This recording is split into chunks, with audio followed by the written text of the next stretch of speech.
committee what exactly shocked you about what you heard or what you saw. I was shocked that the information that she was putting there was not entirely correct. Don't be diplomatic. It was true or it was false. Entirely correct means yeah, but not everything. It was true or it was false. It was false. Thank you. Now, you note that you also you also watched these proceedings, is that correct? That is correct. And there you saw the ID and a section 27 that was shown in these proceedings. That is correct, Chair. Can we then go to file 2 at page 512?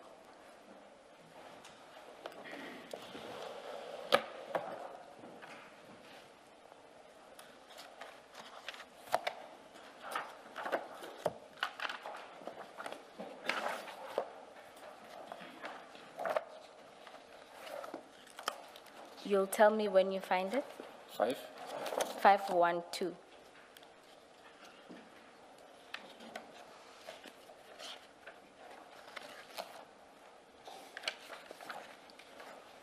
I'm there, Chair. Is that the section 27 that you saw in these proceedings?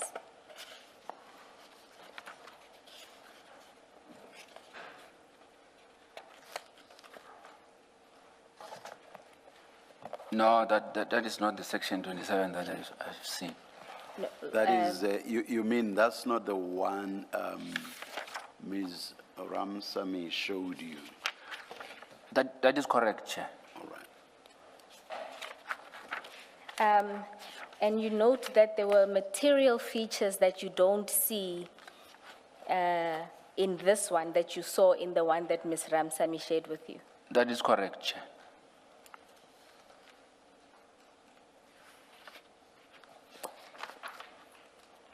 And you also made observations in your affidavit about the length of this one that's in the file that was before this proceedings and the one that you saw when Ms. Ramsamy gave you. That is correct, Chair. The one that I described, the pages were, there were more than 5, but close to going to maybe towards 10 pages.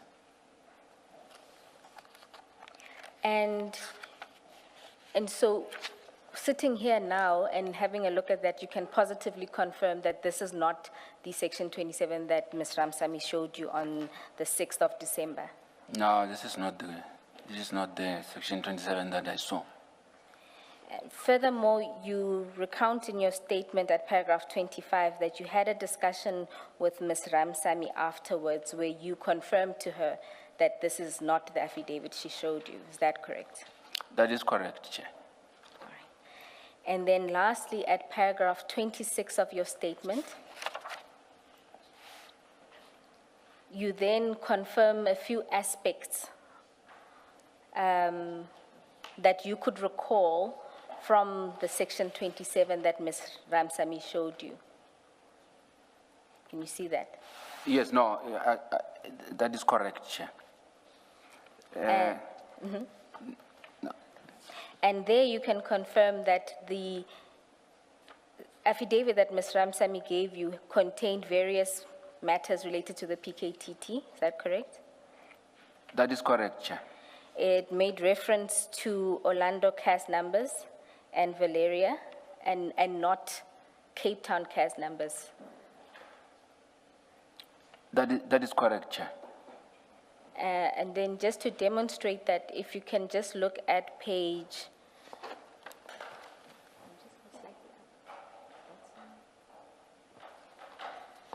if you can go back to the section 27 in file 2, at the top.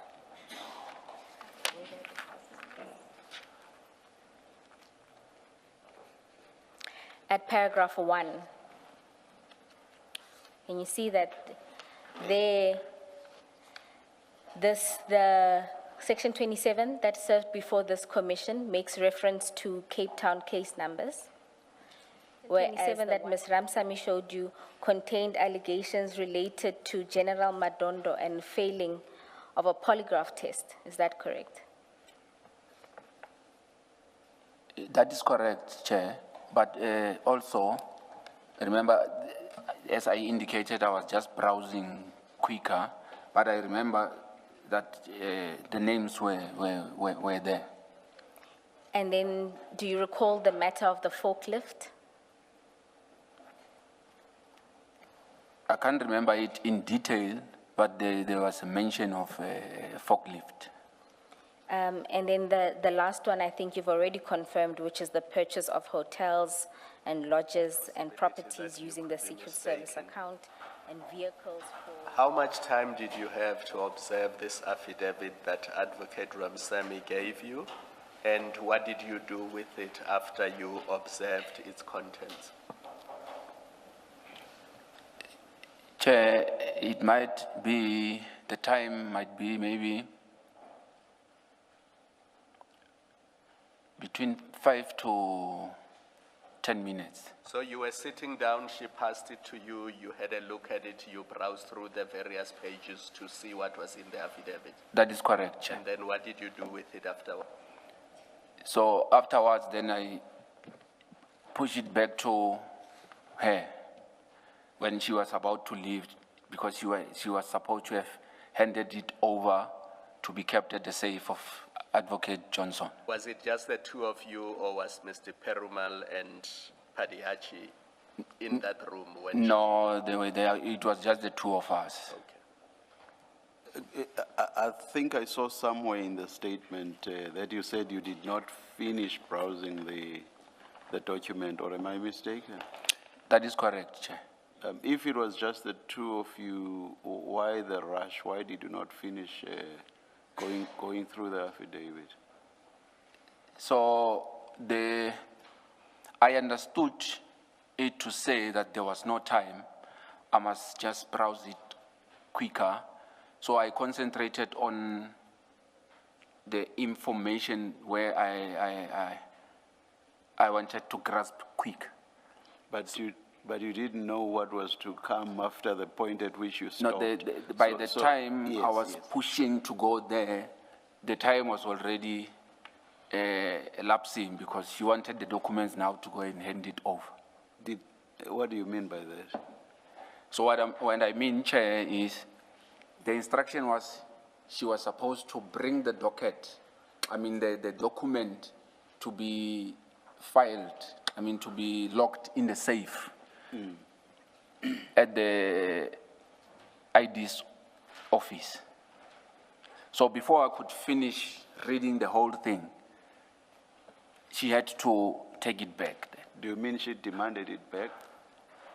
Yes, I can't say demand, but it's just by showing off, it then means then I must hand it over. She didn't say it in words, she just made a gesture to say I must bring. A gesture that you understood to mean give it back? That is correct. Okay. Mr. Raphesu, do you work often with Ms. Ramsamy? Yes, I worked with her on the first 27 project, which will be what I refer to as a speaker matter. This was the second operation where I was working with her. I guess I want to understand whether you have a secret language of and then she knows, you know. I will say it is not something that we will discuss and use, but it's common cause. If I'm bringing on something and I'm saying, then it means you will know that what you have to do. Okay. All right.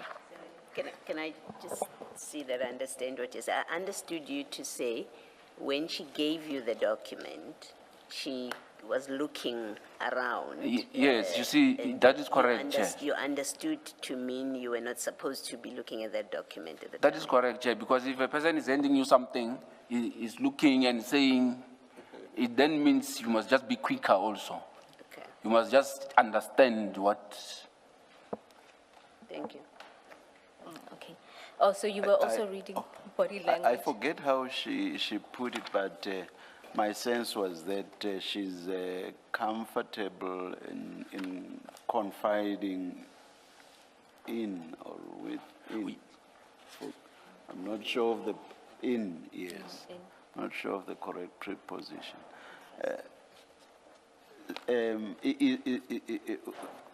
Are you also of the, how should I put it? You too are comfortable in confiding That will be correct, Chair, because in her? on the previous 27 that we worked on, we experienced some challenges.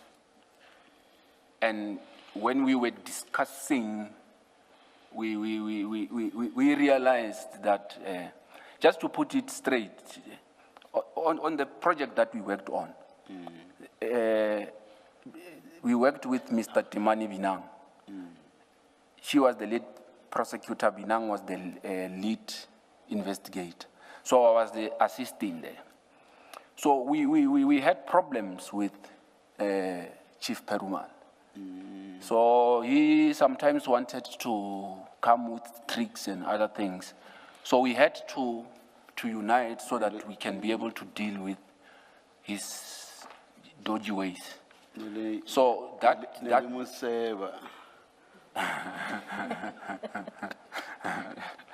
so we formed just for the you what Skinner about him.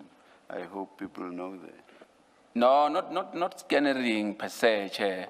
We wanted to be careful about how we're dealing with him. So we will. But anyway, I think you've answered my Yes. question. I don't think we need a lot of detail. Thank you very much, Chair. I think your answer is positive and coincides with what she said. All right. Thank you very Thanks. much, Chair. Thanks. Commissioners, that should deal with paragraphs 20 to 26 of the statement. You skipped paragraph 19 and 20. Yes, we are going back going into back. the meeting. My apologies about that. Now, Mr. Raphesu, let's go back to the meeting. You've already confirmed that at the meeting, the first thing that you noted that was unusual was that the ID herself gave the briefing regarding the meeting. I mean, regarding the case. That is correct. And that usually this process is undertaken by the DD, alternatively the chief investigator. That is correct. All right.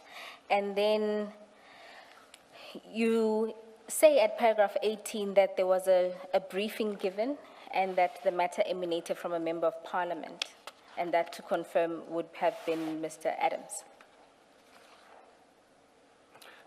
That is correct, Chair. Yes? No, you can come. Okay. And you were also then informed that you would have to track these dockets, That is correct. in particular that Mr. Perumal needed them before he goes to Eastern Cape. That is correct, Chair. What has happened is, during the briefing,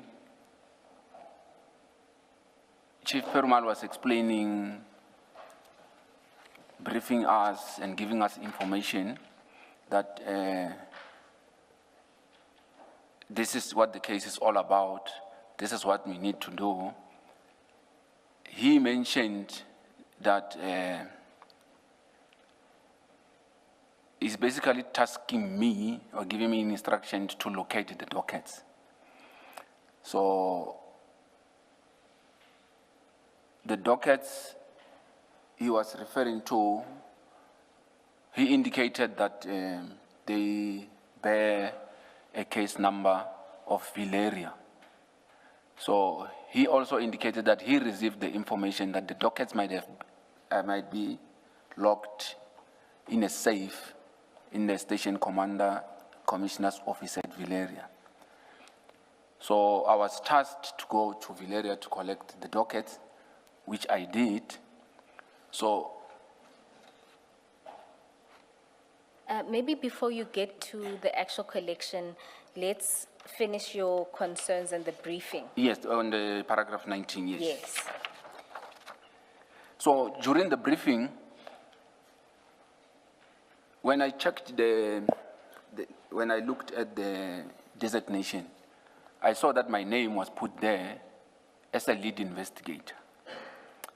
There was a DPP, deputy director who was allocated, which was Mr. Advocate Manilan, Santos Manilan.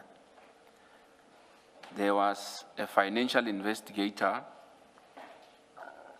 who was put on the designation, I think is Mr. Vainant Vessels.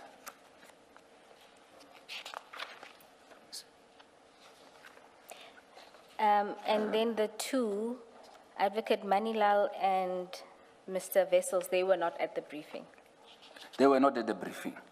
So what has happened now is, while we were busy talking, Chief Perumal indicates that he had already briefed Mr. Brian Padiachi.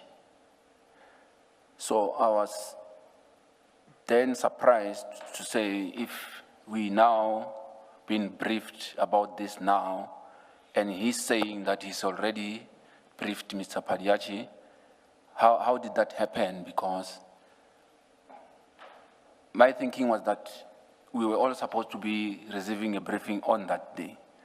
So, but I just kept it on the back of my mind to say, it should be, there should be something maybe that I don't know. And then just to go back to the speaker matter, in the initial briefing there, was every member of the team there briefed together at the same time? That is correct. So is that what caused your concern about when he could have been briefed? Correct, Chair. All right. And Where did you get it from that Advocate Johnson would be supervising the matter? Is it something that she said in your presence at this briefing, or did you hear it from somebody else? no, that is what it was said in the briefing, to say she will be leading the matter and she will be assisting us with whatever that we're looking for. But did she say that, or did you hear it from Chief Perumal? I can't remember who said it, but it was said in the meeting that she will be the one that is running with the project. This is in the meeting where she was present. She was present at the meeting of the briefing. In paragraph 19, you open by saying that there were certain matters that caused you concern. And what you say first is that the name of Mr. Brian Padiachi already appeared on the designation, although he was not at the meeting. I'm not sure that I understand why that would have been odd. I would imagine that when the allocation takes place, and indeed when the meeting at which the allocation is to be announced, a decision would already have been taken as to who the team members would be. So what exactly was odd about Mr. Padiachi's name being there or being part of the allocation? Chair, I think we worded it wrong here. The way you are explaining it, Chair, you are correct. What was supposed to be odd is the fact that he was already briefed, not the other way around. Okay, all right. Now I understand. Thank you very much, Chair. Thank you. So the second issue that caused me concern was a colleague, Mr. Sunil Beluchem. He was, what I could get from that is that Mr. Sunil Beluchem, it looked like he was promised that he was going to be a lead on this matter. So he was asking Chief Perumal, why am I not a lead in this matter? So that also painted a picture to me that now it then means Mr. Sunil Belchem knew about this thing before. What exactly did he say which made you believe that he had been promised that he would be the lead investigator? What did he say exactly? What I've picked up is I asked because basically what has happened is there was commotion. So I asked, what is the problem with what is happening? So because we were sharing the office with some other guys that are working with us, they just informed me that the issue is about this matter that we were allocated to. And I asked, what about the matter? Then they just pointed out to me to say, he's fighting with him because he was promised that he will be the leader, the lead on that case. It is not something that maybe I overheard or they were fighting in their own space, in their own corners. But those that were working with them, those are the ones that related the message to me to say they're fighting because he was promised this and he didn't get. I took it from there. And just to be clear, Mr. Belochant was not at the meeting and nor was he on that designated list. That is correct. And so he would have either heard it before or through somebody else. Yes, somewhere else. Thank you very much. And now we can then, Commissioners, that should dispose of the remaining paragraphs. Can I just, Chair, just to indicate further, the reason why I'm putting this here is because something else happens during the course where it will now show why the fight was about. In somewhere else is going to be shown that he actually knew, because while we were busy with the investigation, the other witness will now mention that he was in some consultation before. So I'm putting it there so that when... That's Mr. Beluchan. That is Mr. Beluchan. A consultation in respect of these very matters. That is correct. Okay. And then just before we step off that, you indicate that Ms. Ramsamy had also informed you that Chief, as well as Mr. Padiachi, had met the complainant before. Yes, no, she just indicated, yes, that I can confirm, correct. And this would have been before the investigation was authorized? Yes, that will be before the 6th of December, yes, that's correct. And in your experience, it usually, maybe the first question is, Mr. Padiachi, what level of investigation